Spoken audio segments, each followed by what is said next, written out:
Muy bienvenidos a una nueva entrevista con los líderes en tecnología y los negocios en América Latina en su canal América Digital News TV. Hoy día vamos a hablar de la transformación digital de los gobiernos y que esta va mucho más allá que adoptar una tecnología o de el cambio cultural en ciudadanos o de las regulaciones de los gobiernos, de las leyes, de los políticos, o bien incluso de la política pública que se va imponiendo, donde la clave es que las tecnologías o las políticas tengan en su centro a los ciudadanos y los beneficios que estos reciban. Y para este tema tenemos hoy día a Pedro Uribe, director para América Latina y el Caribe de Microsoft, con la especialidad de apoyar a los gobiernos en su digitalización. Pedro, muy bienvenido a América Digital News TV. Gracias, Octavo. Gracias por la oportunidad y creo que ya resumiste muy bien de lo que voy a hablar en tu entrada inicial. Excelente. Me ahorraste un buen camino. Ese es el objetivo, justamente, tener clara nuestra audiencia que justamente reúne a empresas que quieren participar de estas tecnologías, IoT, Smart City, o bien los gobiernos en que quieren tener un marco regulatorio más apropiado y por supuesto a los ciudadanos que al final lo que quieren es tener una mejor calidad de vida usando la tecnología. Entonces deja partir preguntándote por este tema de esta aceleración que tuvimos durante el COVID. ¿Cuáles fueron, a tu juicio, Pedro, el principal impacto que tuvo el COVID en la digitalización de los gobiernos? Claro, Octavio, digamos, antes del impacto, miremos cuáles fueron los desafíos. O sea, el primer desafío fue gobernar en forma remota. Prácticamente muy pocos gobiernos en Latinoamérica habían pensado en el teletrabajo, pero la mayoría no estaban preparados para trabajar en forma remota de la noche a la mañana y tuvieron que hacerlo. El segundo gran desafío es la parte de salud, la asistencia virtual, la telemedicina.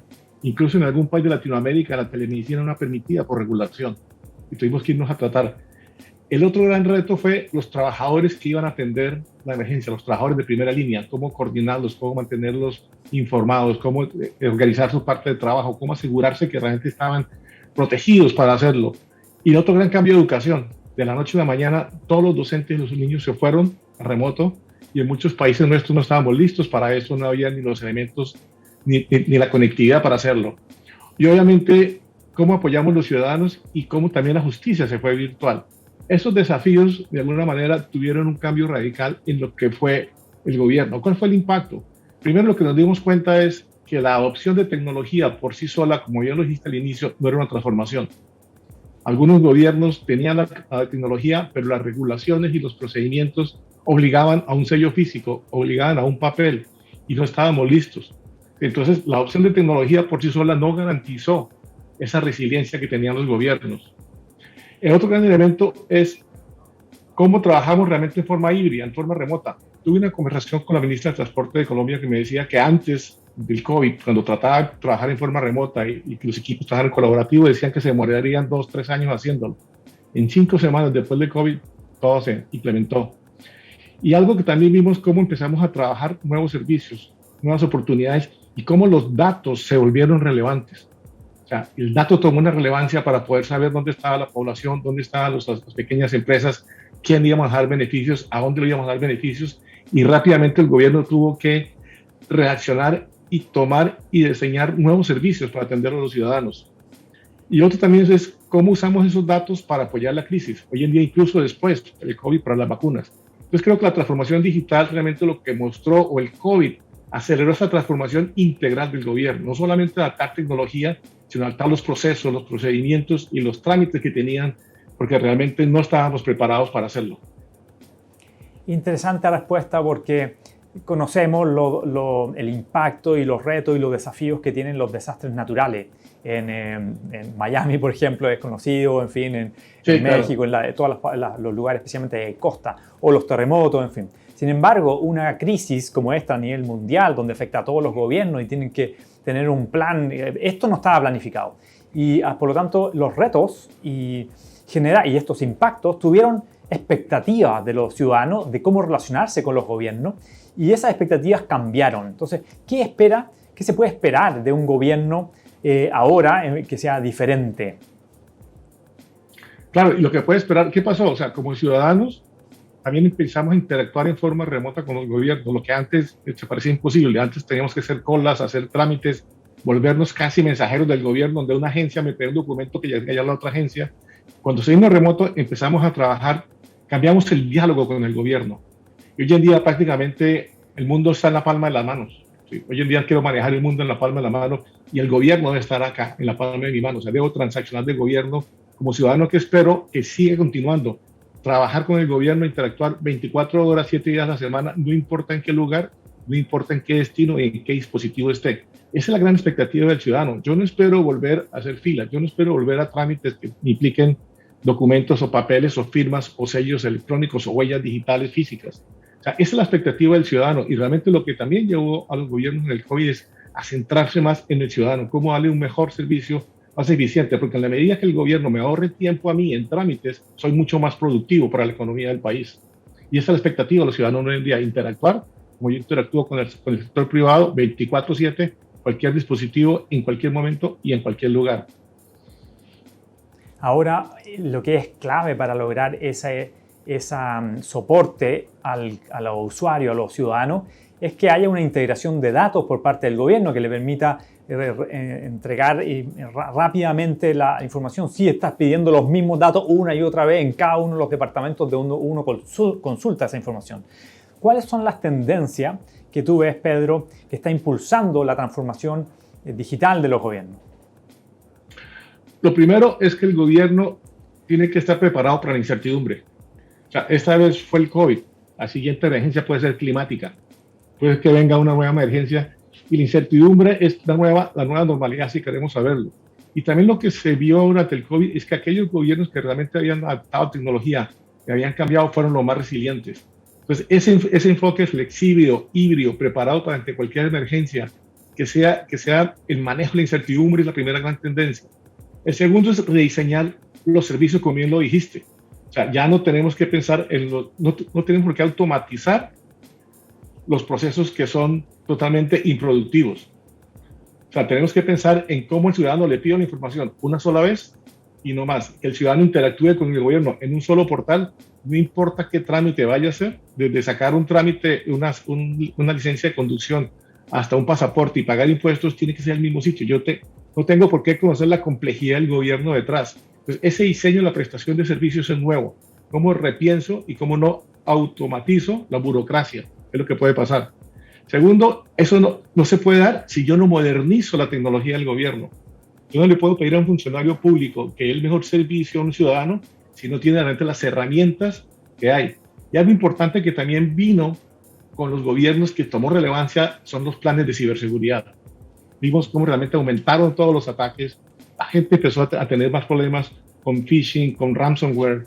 ¿Sí? Entonces los planes de ciberseguridad, en la medida que el gobierno adopta y mejora tecnología, el plan de ciberseguridad ya no es un plan del área de tecnología, es un plan a nivel de país, de proteger la infraestructura crítica. Y obviamente, ¿cómo se usa más responsablemente la tecnología? Durante el COVID se usó mucho inteligencia artificial, ya estamos en la época de los algoritmos. El reconocimiento facial se está usando, pero tiene un gran potencial y un gran riesgo. Yo tengo que saber por qué me están reconociendo mi cara, en dónde la están guardando, quién tiene acceso, para qué lo van a hacer, también tienen que pedir permiso. La inteligencia artificial tiene que ser responsable. Y bien lo dijiste, lo último es un gobierno basado en datos. O sea, los nuevos servicios, la política pública tiene que estar basada en datos. Si saco una política pública, tengo que saber qué impacto tiene. Y por último, ¿cómo recapacitamos a los funcionarios públicos en este nuevo mundo? Porque prácticamente hoy cualquier posición de trabajo tiene un componente digital. Y también la tecnología está tomando rápidamente aquellas tareas repetitivas y tenemos que recapacitar a los funcionarios. Esas son las tendencias que están impulsando hoy lo que llamo la digitalización o transformación real de los gobiernos.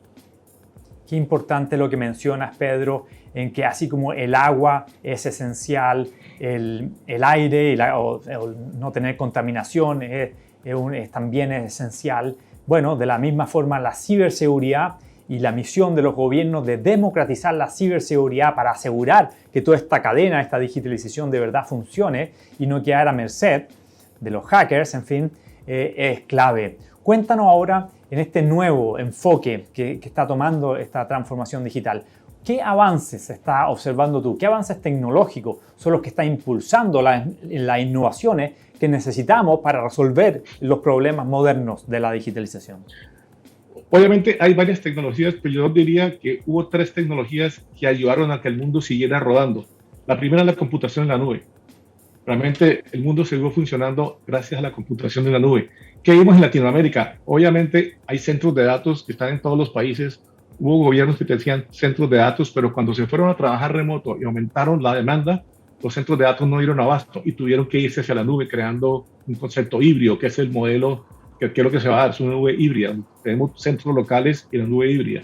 Entonces, la computación en la nube permitió que todos nos siguiéramos comunicándonos de esta vía virtual, estuviéramos divirtiéndonos con Netflix o con los programas y que las compañías siguieran operando independientemente de su capacidad del centro de datos. La segunda gran tecnología, la inteligencia artificial. O sea, hoy en día no es que venga, pues que ya viene, es que todos los días interactuamos con ella sin saber. Si usamos Hotmail, Gmail, si usamos Siri, Cortana, estamos interactuando. Y durante la pandemia, el reconocimiento facial para saber si alguien llevaba o no una máscara o tapabocas o barbijos, hay diferentes nombres en la región, cuando conoces, si estamos distanciados totalmente, eso es inteligencia artificial.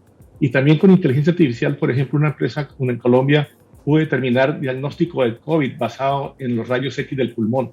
La inteligencia artificial también ayudó a acelerar el tema de las vacunas. Y el otro es el Internet de las cosas.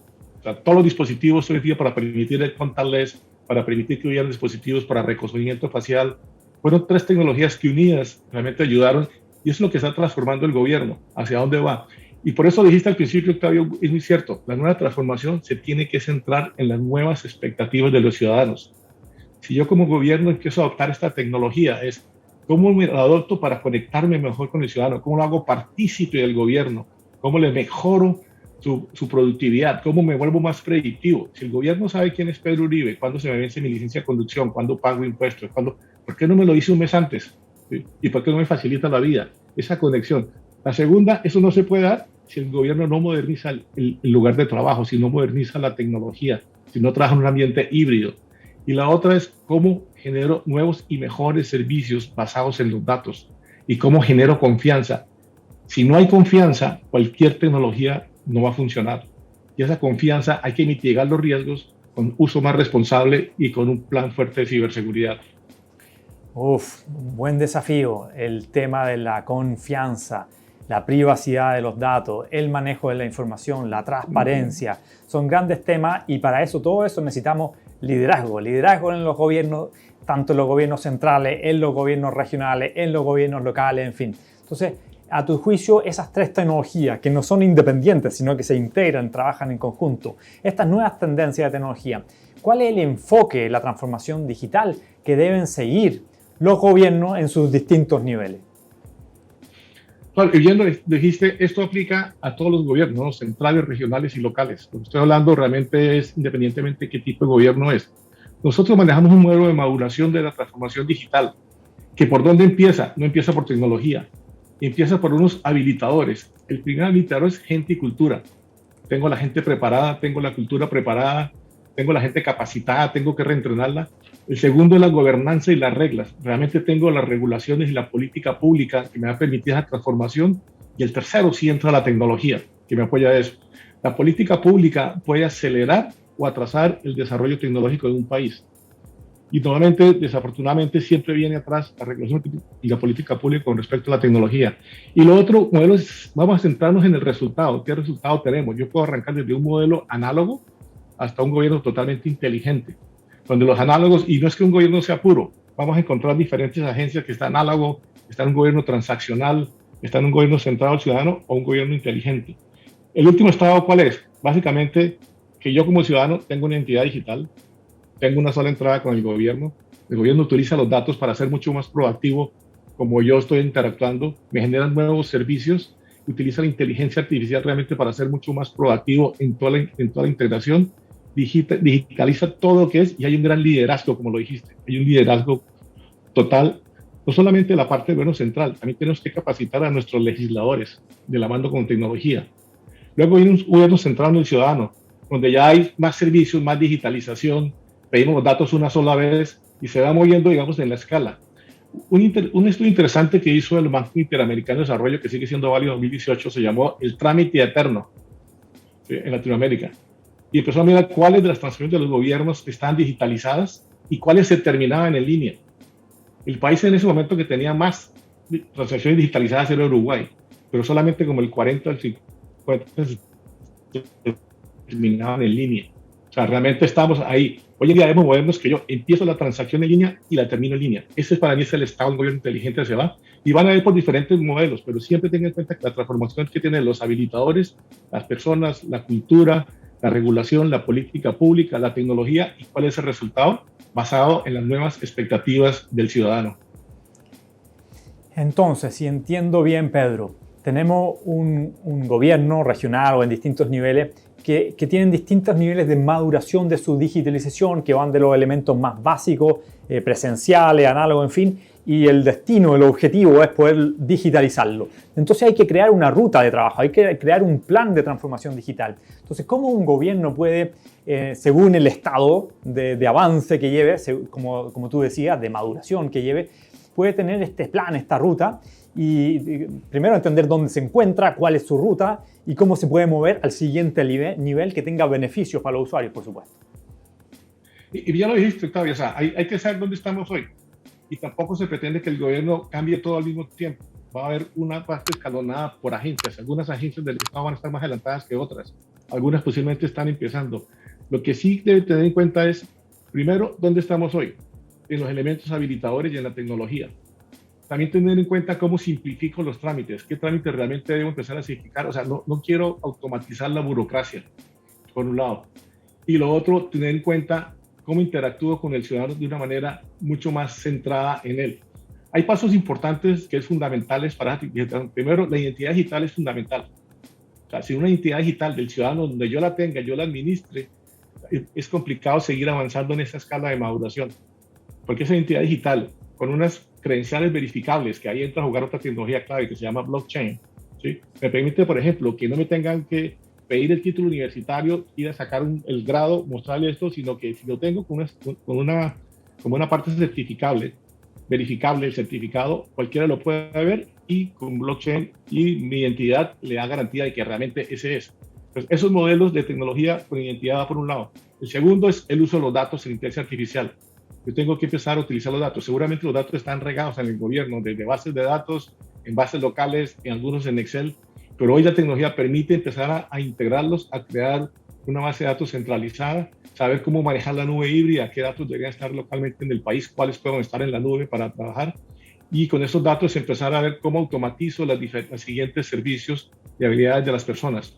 Entonces, esa ruta, digamos, no es una fórmula mágica, también depende de cómo y cuándo queremos hacer el cambio, pero siempre vamos a encontrar dentro de la parte política de Latinoamérica una pieza fundamental, son los habilitadores y toda la regulación. Para mí es fundamental cambiarlo e ir a una política basada en datos. Qué interesante llevar estos temas al debate público y entender bien las prioridades, ponernos de acuerdo y definir los presupuestos para llevarlo a cabo. Déjame preguntarte ahora otro tema, Pedro, y es sobre la evolución de estos temas tecnológicos. Hace unos 10, 15 años atrás se hablaba mucho de la ciudad inteligente o Smart Cities, y hoy día se mantiene, por supuesto, pero se habla también de innovación urbana. ¿Puede hablarnos entonces cuál es la diferencia entre una y otra? Y realmente yo hablo sobre ciudades y yo no hablo de Smart Cities. Como tú dices, lleva más de 10 años. Nuevamente en el mundo no quiero generalizar porque cuando uno generaliza puede cometer errores, pero siempre Smart City termina pensando en sensores, en un proyecto piloto, en una foto en el medio, en poner internet en la ciudad y se acabó, ¿sí? Porque vuelve y juega, no estamos centrados en el ciudadano, no estamos centrados. Y me gustó una vez una frase que dijo, creo que fue el ministro de India en un evento en Barcelona, decía, una ciudad inteligente empieza por ciudadanos inteligentes y gobiernos inteligentes. Y también va de la mano de lo que es la transformación urbana, o sea, mejorar una ciudad, mejorar el tráfico de una ciudad no solamente es tecnología.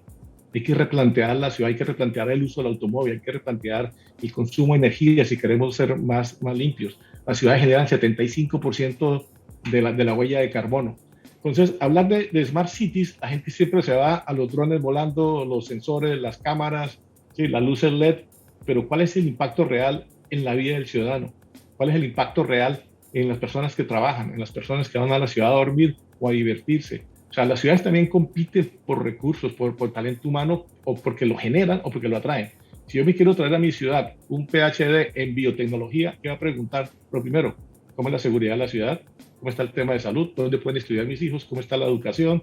O sea, son temas fundamentales. Por eso digo, la combinación nuevamente de tecnología con toda la planificación urbana la que tiene que dar realmente la transformación para que una ciudad sea inteligente, orientada al ciudadano. Interesante la cita del gobierno de la India. Cuéntanos sobre eso. ¿Cuáles son las tendencias que están transformando las ciudades que también nos podrías compartir? Y la tendencia, la primera, lo mostró el COVID, es verde, es sostenibilidad, es el medio ambiente. Lo comenté antes, las ciudades generan el 75% de la huella de carbono. Son las que consumen más energía, consumen más agua. Entonces, la primera tendencia, yo como ciudad y como alcalde, tengo que pensar realmente cómo empiezo a trabajar en la sostenibilidad, cómo empiezo a bajar la huella de carbono con diferentes medidas en el transporte, en las fábricas, en el consumo de energía, cómo uso energías más renovables. Hoy en día hay ciudades que están empezando a autogenerar a las mismas personas. Acá ya veo paneles solares que yo como persona en Estados Unidos puedo generar, y si me sobra la pongo en la red y la vendo. Entonces, la primera es verde. La segunda es social, son las personas, es el ciudadano. Cómo realmente me integro y muevo una sociedad. Un ejemplo es en Jerusalén. Ellos desarrollaron, cuando sintieron que la población estaba muy alejada, desarrollaron varias iniciativas para atraer al ciudadano. Una de ellas es una aplicación que se llama Digital. Es la primera aplicación que la gente en Jerusalén ve antes que el WhatsApp. ¿Por qué? Porque está focalizada. Si yo vivo aquí, en esta localidad, con esto al lado, está focalizado en qué está pasando alrededor mío y está interactuando conmigo el gobierno. Entonces, es social. Obviamente, la tercera es digital. Tenemos que aplicar la tecnología a esas tendencias y nuevamente vuelve y juega. Las ciudades se basan en datos. Yo puedo hacer mantenimiento preventivo de las vías. Si tengo información de datos, puedo prevenir que un tubo de agua se me rompa antes de tiempo. Puedo prevenir una caída eléctrica de la ciudad. Esas son las megatendencias que hacen realmente replantear lo que es una inteligencia urbana. Ahora, hablaste de innovación urbana y qué significa y por qué es diferente que la ciudad inteligente. Nos contaste estas tendencias que son las más relevantes. Vimos también del grado y la ruta tecnológica que los gobiernos deben priorizar y de ver. Ahora, cuéntanos cómo es la nueva visión de una ciudad inteligente. Y podría ser que el modelo para Europa o para la India es distinto para Latinoamérica. ¿Cuál sería entonces esta nueva visión de una ciudad inteligente? Y yo creo que más que el modelo es el concepto, y este concepto lo vengo trabajando con arquitectos urbanistas, ¿sí? Es donde yo combino la tecnología y traigo arquitectos urbanistas que han trabajado en Bilbao, en transformación en diferentes partes del mundo. Lo primero, que la nueva visión de una ciudad inteligente tiene que ser primero pensada en valores que se construyen con el ciudadano, en valores que son del ciudadano, no que impone el gobierno de turno. ¿Cuáles valores? Por ejemplo, los valores, las metas de desarrollo, de sostenibilidad, es un valor. Que sea una ciudad accesible. ¿Cuántas ciudades en Latinoamérica la infraestructura urbana no está para una persona en silla de ruedas o para personas invidentes? No pensamos, es una ciudad pensada en valores. ¿Sí? ¿Cómo hacer la parte de inclusión? Segundo, construida desde una visión de ciudad. Cuando hablo con los alcaldes le pregunto, ¿cuál es el proyecto de ciudad? O sea, sé que tiene retos de transporte, de seguridad, de salud, pero la ciudad, ¿cuál es el reto? En la ciudad, al final, todo es movible, las personas se van, las ideas se van, las empresas se van y vuelven. Pero donde está la ciudad es un activo de excelencia. Donde está la ciudad me da una ventaja competitiva. O sea, ¿cómo exploto eso? Soy una ciudad pequeña alrededor de una ciudad grande donde la gente me usa para dormir. Entonces, ¿cómo vuelvo que esto sea más atractivo?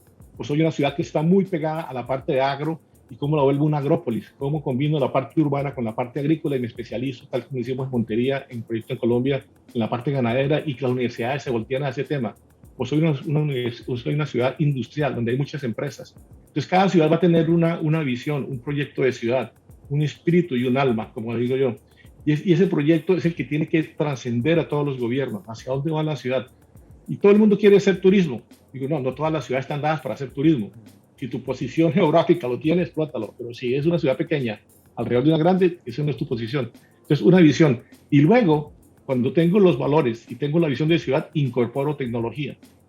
¿Cómo hago que eso sea digitalizado? ¿Cómo traigo inteligencia artificial? Ahí sí, ¿cómo traigo los sensores? ¿Cómo aplico la parte de los semáforos inteligentes o de las luces LED inteligentes de la ciudad? Cuando tengo esa visión. Y la mejor manera de plantearlo es lo que dijo la alcaldesa de París.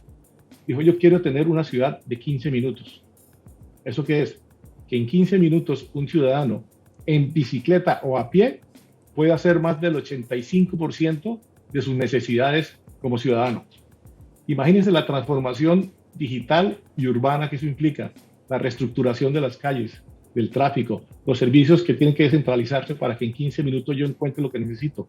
Esa es la nueva inteligencia de la parte urbana y así tenemos que pensar.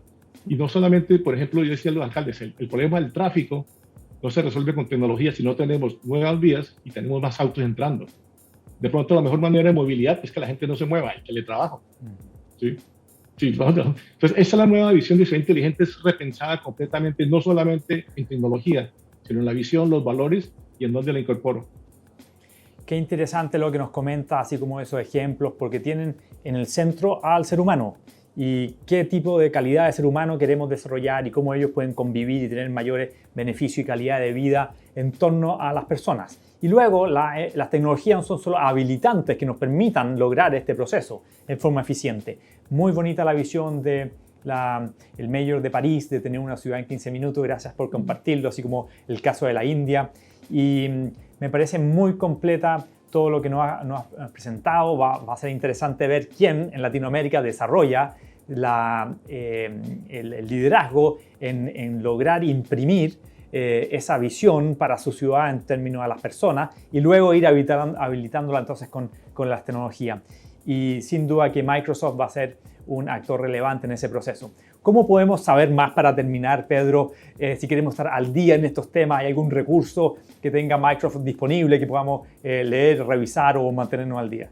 Sí, obviamente si entras a microsoft.com y pones gobierno y pones ciudades, vas a encontrar en el search, vas a encontrar toda la información nuestra de lo que estamos viendo, de los enfoques, de estos enfoques, cómo la tecnología de Microsoft ayuda realmente a esta visión que estoy dando, va conectada con nuestra tecnología.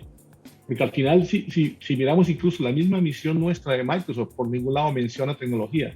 Dice, nuestra misión tenemos que empoderar a cada organización y a cada persona en el planeta a lograr más. Y eso es lo que nos mueve. Vemos que en ningún lado estamos hablando de tecnologías. ¿Cómo hacemos que la tecnología mueva al planeta, a las personas y a las organizaciones a que logren más, a que avancen más? Y eso está conectado. Si entras a Microsoft.com, en la parte del sector público, después en la parte de ciudades, vas a encontrar lo que es nuestro enfoque en la parte de automatización de gobierno. Fascinante tema, fascinante discusión. Gracias, Pedro, por contarnos. Obviamente que el desafío no es solo tecnológico, sino que humano, ponernos de acuerdo en estos temas.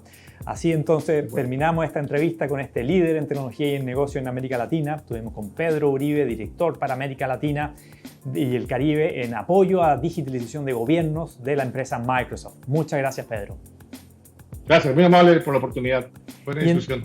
Así es, sin duda que te vamos a llamar en 6 o 9 meses más y estar al día, además de seguir las noticias en ese link que nos recomendaste o buscando en el search que nos recomendaste. Muchas gracias, Pedro, y con esto terminamos esta entrevista a este líder y usted siga conectado con otras entrevistas en su canal América Digital News TV.